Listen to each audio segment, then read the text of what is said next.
আজ বিধানসভায় দাঁড়িয়ে পরিষ্কার করে বিরোধীদের আক্রমণ করে মাননীয় মুখ্যমন্ত্রী বললেন, আপনাদের জন্যে ওবিসি কেসটা আটকে আছে আর আমি চাকরি দিতে পাচ্ছি না। সেই একই রেকর্ড বাজিয়ে চলেছেন।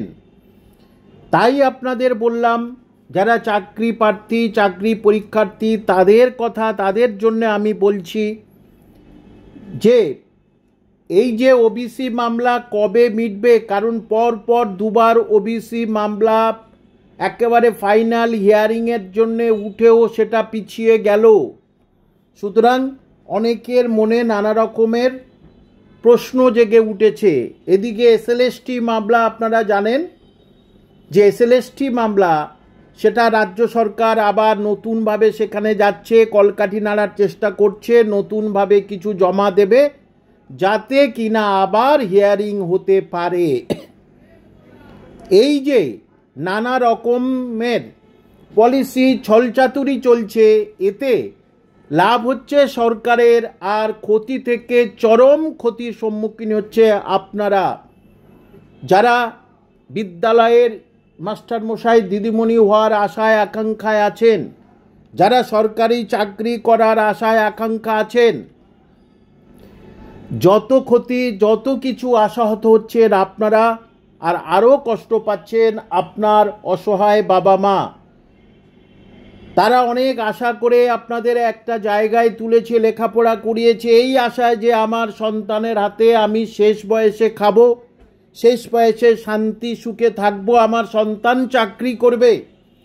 কিন্তু আজকের 2016 পর থেকে কি স্কুল, তার আগে থেকেও মাদ্রাসা, কোনো রকমের কোনো কিছু নেই।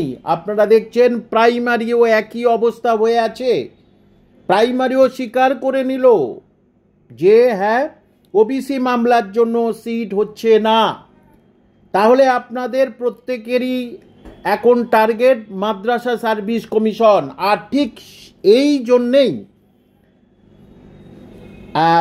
মাননীয় মুখ্যমন্ত্রীর দপ্তর থেকে ডিএমইকে চিঠি গেছে। ডিএমই সেই চিঠিটা দিয়েছে পশ্চিমবঙ্গের 614টা মাদ্রাসাতে, যে যার যত ভ্যাকান্সি আছে সবাই আমাদের কাছে দিন, আমরা আবার নতুন নিয়োগ করব।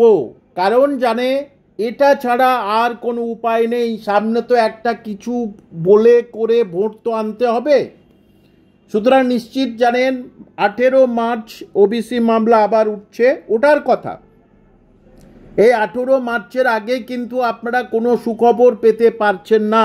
একেবারে নিশ্চিত থাকবেন, কি পিএসসি, কি স্কুল সার্ভিস, কি প্রাইমারি সার্ভিসের, এর আগে কিন্তু আপনাদের ভালো খবর পাওয়ার কোনো সম্ভাবনা নেই। যদিও যদিও প্রাথমিক শিক্ষা পর্ষদ 22 এবং 22 সালের টা এবং 23 সালের যা হোক কিছু কিন্তু করতে পারে, কারণ এটা মাননীয় বিচারপতির রায়ে যেটা ছিল, যে প্রক্রিয়া চলছে সেই প্রক্রিয়ার নিয়োগের কোনো রকমের বাধা রইল না। কিন্তু প্রশ্ন ভুলের মামলা, সেটা তো বাধা রয়ে গেল। সুতরাং রাজ্যের এই যে 50 থেকে 1 কোটি ছেলে মেয়ে, তারা কি করবে? তারা এই অবস্থায় টিউশনি, গ্রামীণ টিউশনির অবস্থা খারাপ, পড়াচ্ছে মাইনে দেয়নি, মাইনে চাইলে পালিয়ে যাচ্ছে, কি ব্যবসা তারা করবে?